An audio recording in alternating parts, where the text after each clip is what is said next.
हाँ जी। तो फिर आज हम चौहान वंश का जो इतिहास है उसे पढ़ने की कोशिश करेंगे। मेरा नाम दीपक यादव है और अब हम चीज़ों को स्टार्ट करते हैं। History of Chauhan. चौहान वंश का इतिहास प्राचीन भारतीय इतिहास का एक महत्वपूर्ण हिस्सा माना जाता है। ये वंश राजपूत वंशों में से एक है जिसने मध्यकालीन भारत के विभिन्न हिस्सों में शासन किया था। चौहान वंश को भारतीय इतिहास में उनकी वीरता, स्वतंत्रता, प्रेम और कला संस्कृति के संरक्षण के लिए जाना जाता है। अगर हम चौहानों की ओरिजिन की बात करें या उद्भव की बात करें तो चौहान वंश का प्रारंभ 7वीं शताब्दी में माना जाता है।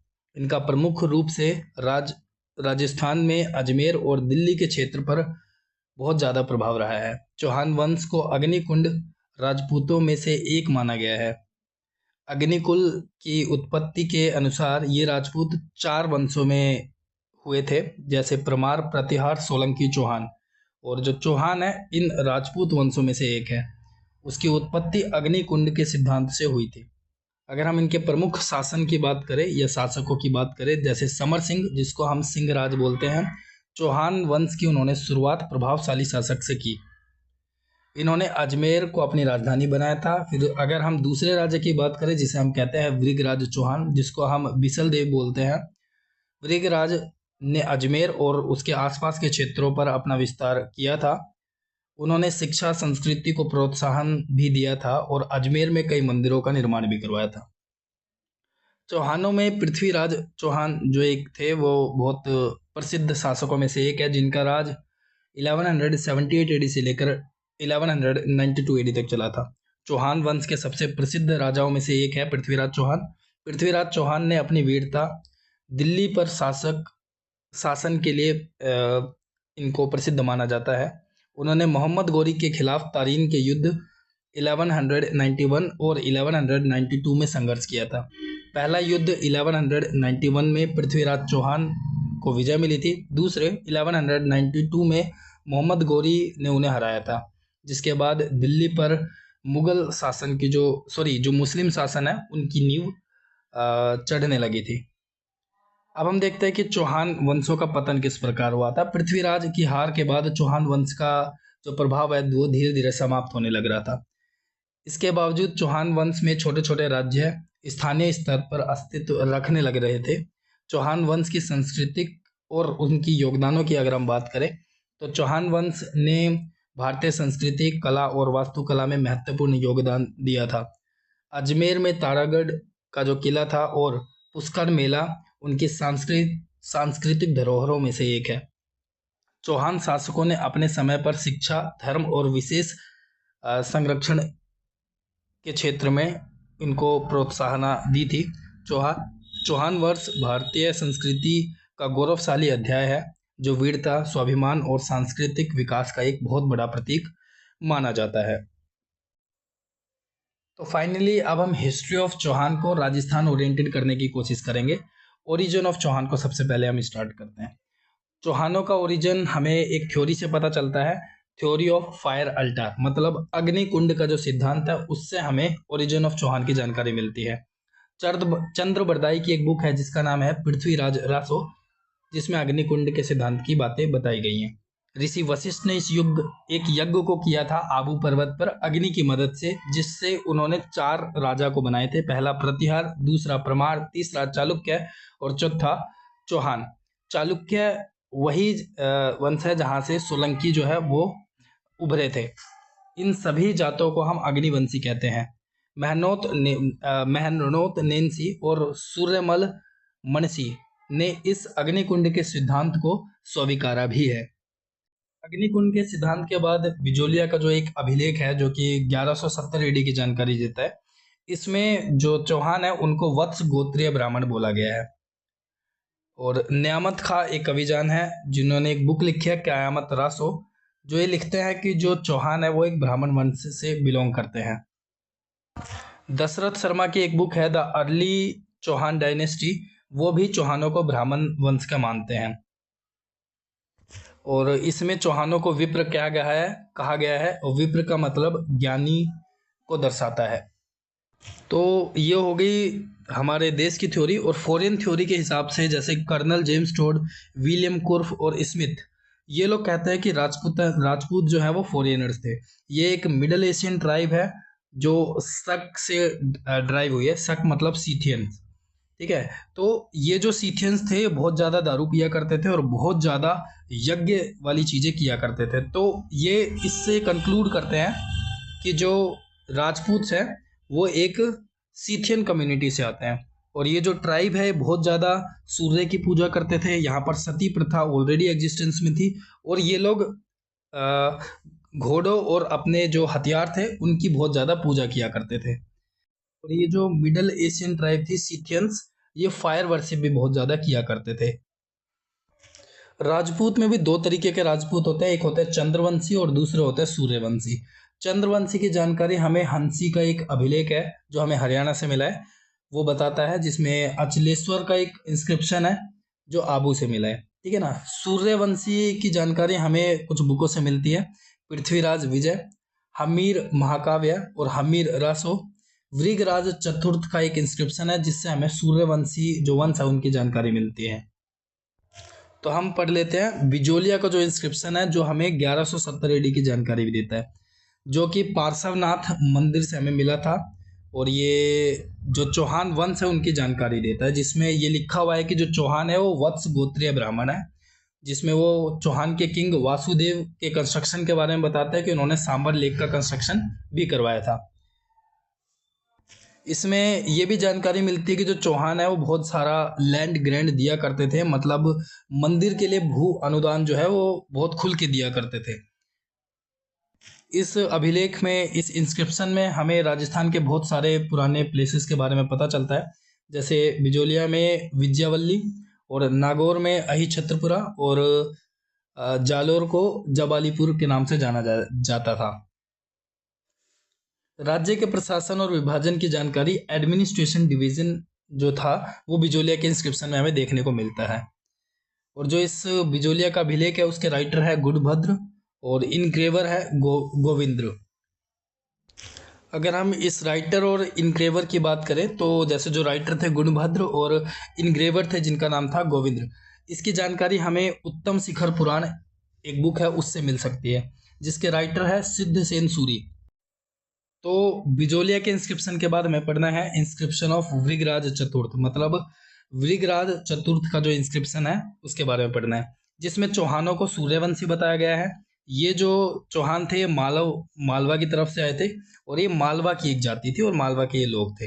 इनको इक्ष्वाकु वंशी कहते हैं, मतलब ये लोग राम के वंशज है और राम के एक बेटे थे जिनका नाम था कुश। उनकी जो जात चलती आ रही है इक्ष्वाकु, उन्हें हम चौहान बोलते हैं। अगर हम इनके ओरिजिन प्लेस की बात करें तो इनका ओरिजिन प्लेस हमें, ये जो इक्ष्वाकु है चौहान है, ये अनंत प्रदेश से लेकर पुष्कर तक दिखाई देते हैं। अनंत प्रदेश का मतलब सिकर और पुष्कर के बारे में तो हम जानते ही हैं, ठीक है ना।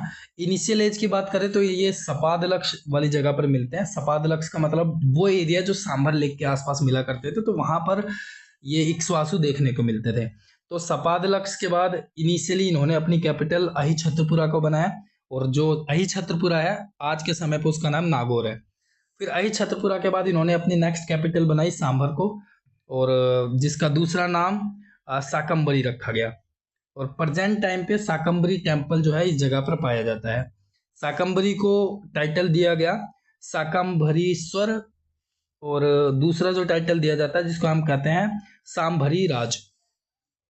And according to Ramkaran Asopa, the group of people that are living in the surrounding area of Sambar Lake, therefore they are called as Chauhan. Chauhan मतलब ये चारों तरफ रहा करते थे सांबर लेक के, तो इसलिए उनको चौहान बोल दिया गया। ये किनके अकॉर्डिंग था? रामकर्ण असोपा के अकॉर्डिंग।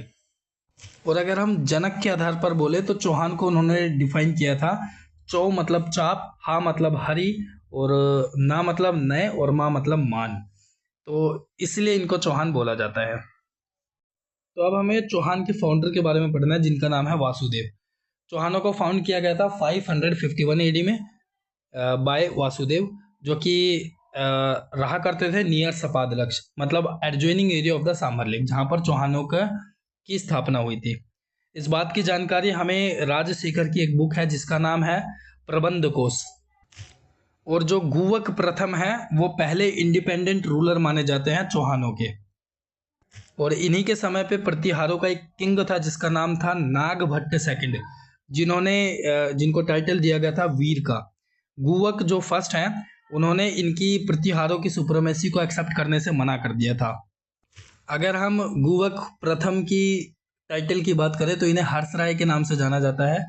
इनको हर्षराय का टाइटल इसलिए दिया गया था क्योंकि इन्होंने हर्ष नाम का एक टेम्पल बनवाया था, और ये टेम्पल बनवाया गया था गुवक के द्वारा शिखर के अंदर, और जो जगह थी उस जगह का नाम है रिवासा।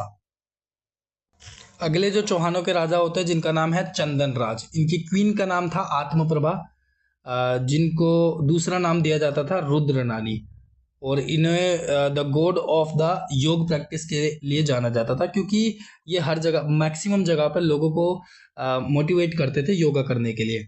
इन्होंने 1000 दीपक जलाए थे near the surrounding of Pushkar lake, और ये हरदम जलाया करती थी 1000 दीपक पुष्कर लेक के सराउंडिंग में।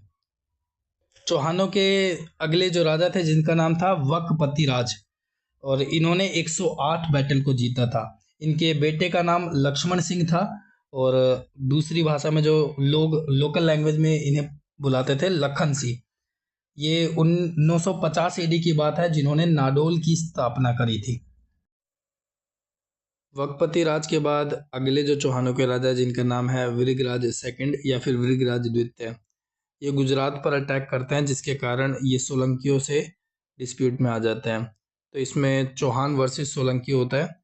चौहानों की तरफ से वृगराज सेकंड होते हैं और सोलंकियों की तरफ से मूलराज होते हैं, जिसमें जो हमारे वृगराज सेकंड है वो जीत जाते हैं। जीतने के बाद ये आशापुरा देवी टेम्पल का निर्माण करवाते हैं भड़ोच के अंदर, और आशापुरा जो है ये इनकी क्लैन डेटी कहलाई जाती है चौहानों की। इसके बाद जो अगले राजा बनते हैं जिनका नाम है गोविंद तृतीय या फिर गोविंद थर्ड, इनको टाइटल दिया जाता है वैरी भट्ट, मतलब द डिफीटर ऑफ द एनिमी। एक बुक है जिसका नाम है पृथ्वीराज विजय, जो कि इंफॉर्मेशन देते हैं वैरी भट्ट के बारे में। एक राइटर है जिनका नाम है Ferishta, wrote in his book that the Govind is a kind of the protector of our state like a Marwar with the Ghazni. So Govind तृतीय के बाद अगले राजा बनाए जाते हैं जिनका नाम है अजय राज, जो कि 1105 एडी से लेकर 1133 एडी तक चौहानों के किंग बने रहते हैं। इन्होंने अजमेर की स्थापना करी थी 1113 एडी में, और उसको अपनी कैपिटल भी बनाया था। अजय राज की एक क्वीन थी जिनका नाम था सोमल देवी, जिनको the designer of the coin बोला जाता था। और सोमल देवी का नाम हमें कई प्रकार के सिल्वर और ब्रास कॉइन के अंदर देखने को मिलता है। इन्होंने एक डिबेट का एक शास्त्रालय बनाया था, जिसमें जो जैन सेक्ट था दिगंबर और श्वेतांबर, दिगंबर जो सफ़ेद कपड़े पहना, दिगंबर जो जिंदाबाद रहा करते थे और श्वेतांबर जो सफ़ेद कपड़े पहना करते थे, और अजय राज जो थे वो चेयरपर्सन थे इस डिबेट के रूम के। साथ ही साथ अजय राज ने जो स्वर्ण कलश था वो पार्श्वनाथ टेम्पल को डोनेट किया था। अजय राज के बाद अगले राजा जो बनते हैं चौहानों के जिनका नाम है अर्णोराज, जो कि 1133 एडी से लेकर 1155 एडी तक चौहानों के किंग बने रहते हैं। ये बेटे थे अजय राज के। इन्होंने अन्ना सागर लेक जो है, जो कि अजमेर में स्थित है, उसमें चंद्रा रिवर का जो पानी है उसको ऐड करवाया था। He defeated the Turki soldier here there he constructed the lake. किस लेक को? अन्ना सागर लेक को कंस्ट्रक्ट करवाया था। इन्होंने वराहा टेम्पल का कंस्ट्रक्शन करवाया था पुष्कर में। इन्होंने बैटल ऑफ मालवा में नरवाहन को डिफीट भी किया था। इन्होंने साथ साथ बैटल ऑफ गुजरात में एक किंग थे जिनका नाम, गुजरात के किंग थे जिनका नाम था सिद्धराज जय सिंह। उनकी एक उनको जब इन्होंने हरा दिया था तो उनकी एक बेटी थी जिनका नाम था कंचन देवी, तो उन्होंने कंचन देवी से शादी कर ली थी। फिर दोबारा से इनकी फाइट होती है तो सिद्धराज की एक दूसरी बेटी होती है जिसका नाम है देवल देवी, तो देवल देवी की शादी अर्णोराज के साथ दोबारा से कर दी जाती है। तो सिद्धराज जय सिंह का एक बेटा था जिसका नाम था कुमारपाल, जो कि गुजरात के नेक्स्ट किंग बनते हैं। वो अर्णोराज को डिफीट कर देते हैं एक फाइट में। तो जो अर्णोराज की एक बेटी है जिसका नाम है जालण देवी, उसकी शादी कुमारपाल के साथ कर दी जाती है। तो गुजरात के साथ इन्होंने 2 फाइट करी थी, तो उनकी 2 बेटियों के साथ शादी करी थी। और कुमारपाल ने जब अर्णोराज को हराया था तो उन्होंने जालने देवी से शादी करी थी, जो कि अर्णोराज की बेटी थी। तो अगर हम दरबारी विद्वान की बात करें, कोर्ट स्कॉलर की बात करें, तो इनके पहले दरबारी विद्वान का नाम देवबोध था और दूसरे धर्मघोष था। साथ साथ इन्होंने लैंड, बहुत बड़ी लैंड को ग्रांट किया था घतरगच जैन कम्युनिटी को। अर्णोराज का जो बेटा है जिसका नाम है जगदेव, जो जगदेव है वो अर्णोराज का मर्डर कर देते हैं। अर्णोराज की जो पीढ़ियां चलती आ रही हैं उनके बारे में बात कर लेते हैं। अर्णोराज की पहली रानी थी जिनका नाम था, जो मरोज की जोहिया राजकुमारी थी, सुधवा उनका नाम था। तो उनसे उनको 2 बच्चों का जन्म होता है, पहला जगदेव और दूसरा वृगराज चतुर्थ। गुजरात की जो प्रिंसेस थी जिनके पिताजी का नाम सिद्धराज जयसिंह था, उनकी बेटी जो थी जिनका नाम था कांचन रानी देवी, उनसे उनको एक पुत्र की प्राप्ति होती है और उस पुत्र का नाम होता है सोमेश्वर। तो हमने बात कर ली थी जो जोहिया राजकुमारी से इनके 2 बच्चे थे, जगदेव और वृगराज चतुर्थ। जगदेव के बेटे का नाम पृथ्वीराज सेकंड है और वृगराज चतुर्थ के 2 बेटे होते हैं, पहला आपरगंगे और दूसरा नागार्जुन। और गुजरात की प्रिंसेस से एक बेटा होता है जिनका नाम है सोमेश्वर। सोमेश्वर के 2 बेटे होते हैं, पृथ्वीराज तृतीय और हरिराज। तो जो जगदेव है वो अर्णोराज को जान से मारने की कोशिश करते हैं, जिसके कारण जो जगदेव को राजा नहीं बनाया जाता। तो जो सबसे जिसके कारण जो वृगराज चतुर्थ है उनको चौहानों का राजा बना दिया जाता है। वृगराज चतुर्थ 1153 एडी से लेकर 1163 एडी तक चौहानों में किंग की इस पोस्ट को संभालते हैं। अजमेर के चौहानों का ये गोल्डन एरा कहा जाने वाला समय है, ये लिखते हैं दशरथ शर्मा अपनी बुक में। वृगराज ने डिफीट किया कुमारपाल को और कैप्चर कर लिया पाली, जालोर, नाडोल और चित्तौड़ को। इन्होंने दिल्ली को भी कैप्चर कर लिया था और अपने आप को ये पहला राजा बना देते हैं जिन्होंने दिल्ली को कैप्चर किया था चौहानों के। इस बात की इंफॉर्मेशन जो हमें मिलती है वो बिजोलिया का जो इंस्क्रिप्शन है उससे हमें दिल्ली कैप्चर करने की जानकारी मिलती है। तीसरा अगर हम बात करें जिसमें दिल्ली शिवालिक इंस्क्रिप्शन के बारे में हमें पता चलता है, मौर्यों का एक किंग थे जिनका नाम था अशोका, और अशोक के इंस्क्रिप्शन जो था वो उसमें एक पिलर एडिक्ट था टोपरा के अंदर, जो आज के समय के हरियाणा में स्थित है। इस इंस्क्रिप्शन में हमें वृगराज चतुर्थ का इंस्क्रिप्शन मिला है, जो कि 9 अप्रैल 1163 का इंस्क्रिप्शन है, जहाँ पर इन्होंने इसमें ये लिखा है कि जो तुर्कों को अटक की सीमा तक सीमित रखने की बात हमें इसमें पता चलती है। और ये जो वृगराज चतुर्थ का जो इंस्क्रिप्शन है जो हमें टोपरा हरियाणा से मिला था, उसमें Firoz Tughlaq put his own inscription in Delhi and that is Firoz Shah Kotla. Therefore, this inscription is known as the Delhi Shivalik inscription. साथ साथ वृगराज चतुर्थ ने सरस्वती कंथम्बरन स्कूल का निर्माण भी करवाया था, और ये एक तरीके का सरस्वती टेम्पल था। और ये बात एक इंस्क्रिप्शन लिखता है वृगराज चतुर्थ का, जिसमें ये बात लिखी हुई है कि जो चौहान है वो कुशवंशी है और मालवा वंशी है। सरस्वती जो कंथम्बन स्कूल है उसको मोहम्मद गोरी का जो कमांडर है जिसका नाम है कुतुबुद्दीन ऐबक, वो इस स्कूल को तोड़ देता है और वहां पर एक मस्जिद का निर्माण करवाता है, और इस मंदिर का नाम रखते हैं वो 2.5 दिन का झोपड़ा।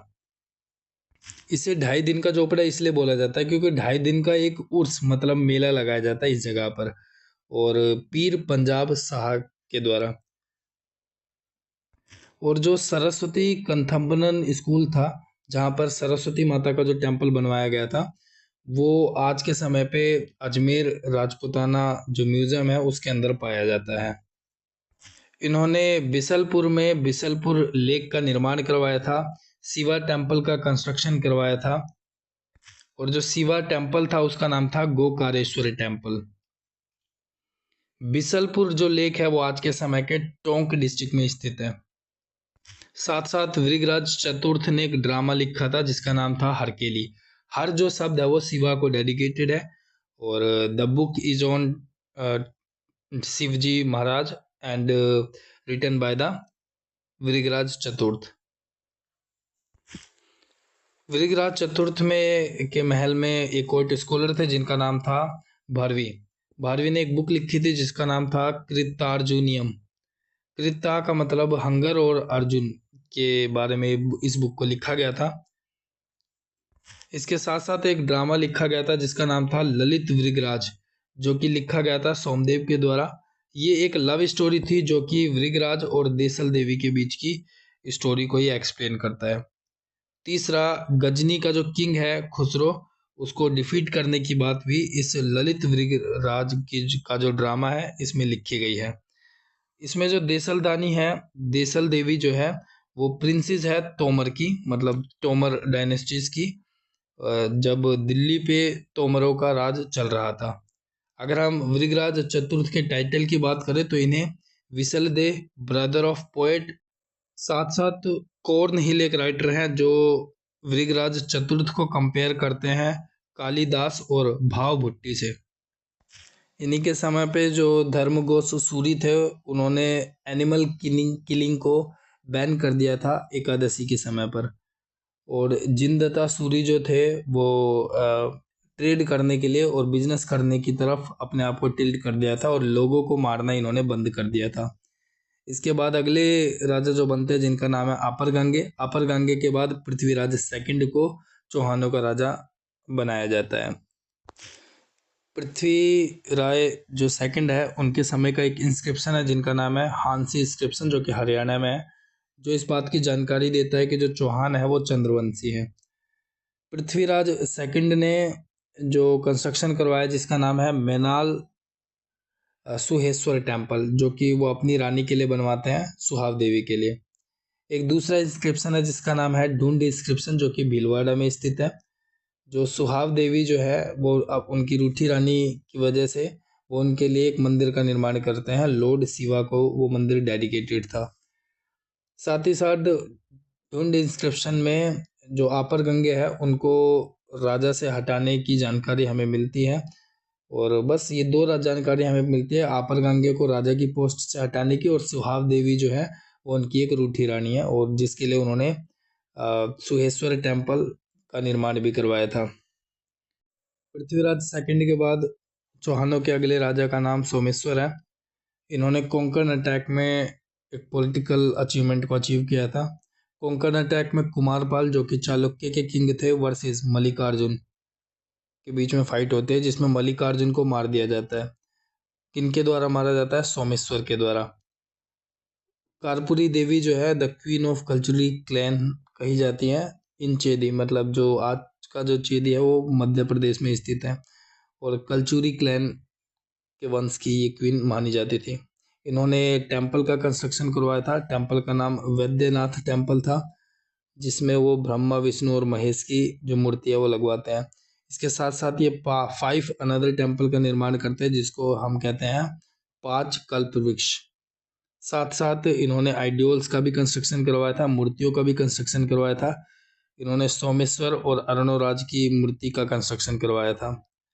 बिचौलिया इंस्क्रिप्शन में सोमेश्वर को प्रताप और लंकेश्वर, मतलब सोमेश्वर को प्रताप लंकेश्वर के नाम से लिखा गया है। सोमेश्वर के बाद जो अगले राजा बनाए जाते हैं जिनका नाम है पृथ्वीराज तृतीय, जो कि 1177 एडी से लेकर 1192 एडी तक चौहानों के किंग बने रहते हैं। इनके पिताजी का नाम सोमेश्वर है, माताजी का नाम कारपुरी देवी है। इनका जो बर्थ था वो 1166 एडी में हुआ था। 11 साल की उम्र में इनका कोरोनेशन हो गया था, मतलब राज तिलक हो गया था। इनकी पेट्रोन का नाम कारपुरी देवी है। इनको पेट्रोन की मदद जो इन्होंने 1177 एडी से लेकर 1178 एडी तक इन्होंने पेट्रोन की तरह इनकी मदद करी। इनके प्रोमिनेंट मिनिस्टर की बात करें तो कादम्ब व्यास और कैमास, भुवनमल, रुकमंद, बामन और सोड था। सबसे पहले इन्होंने अपने दो भाई अपर गंगे और नागार्जुना का जो रिवोल्ट था उसको सप्रेस किया।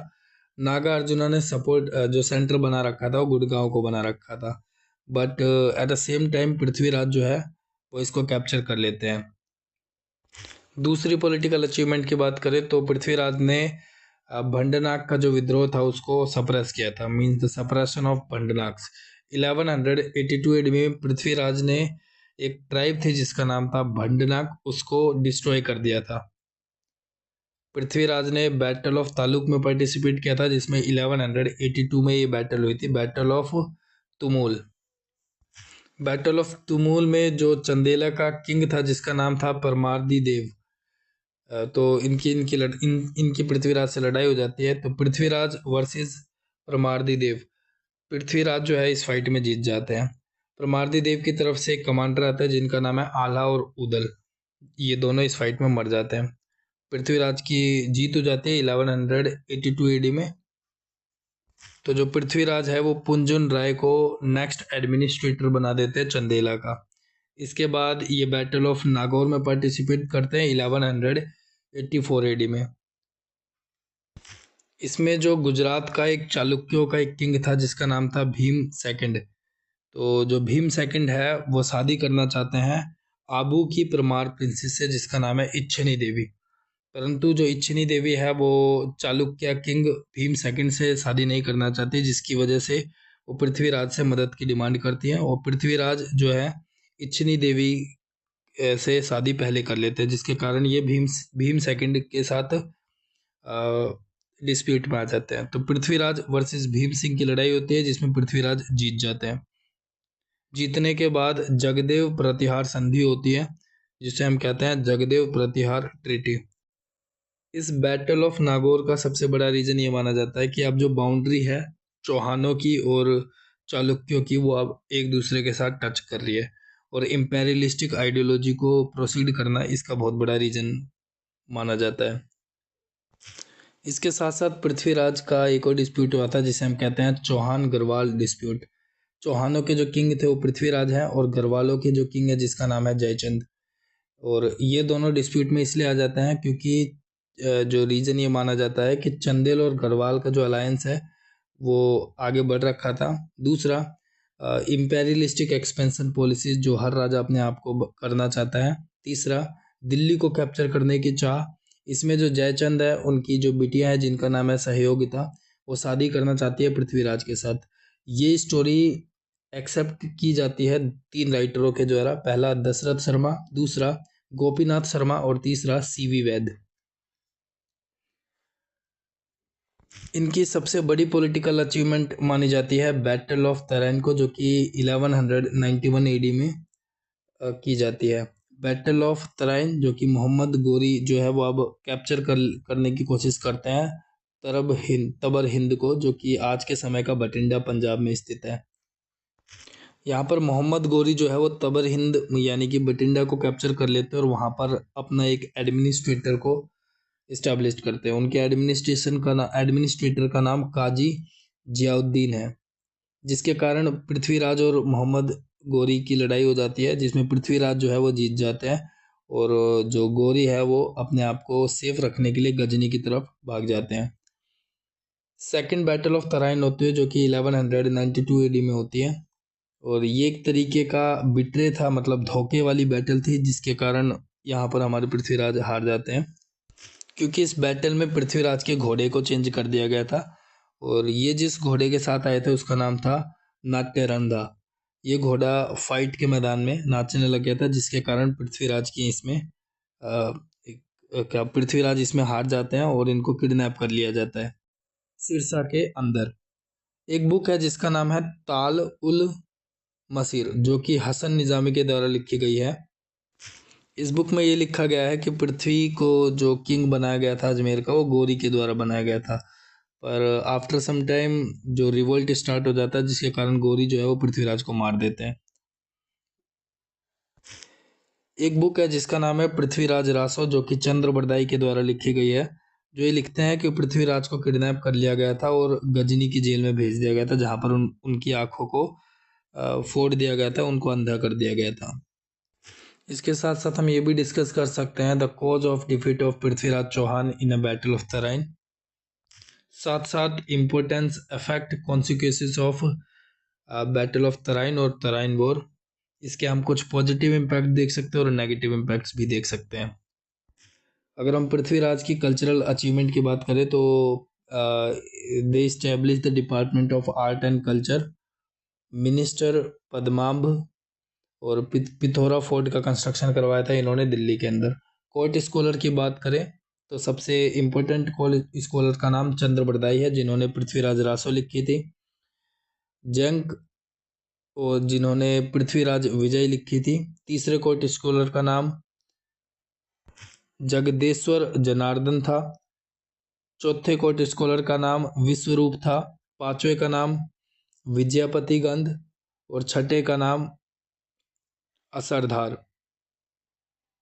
इनको टाइटल दिया जाता है राय पिथौरा और विक्ट्री ऑफ द वर्ल्ड के नाम से। जो पृथ्वीराज चौहान है, ये चौहानों के आखिरी राजा थे। इसके बाद जो चौहान डायनेस्टी के राजा एक छोटी छोटी जहांगीरों में अपने आप को स्टैब्लिश कर पाए थे। कोई बड़ी जागीर चौहानों के पास फिर नहीं आई कभी भी। So it's all about the history of Chauhan in Rajasthan. Thank you.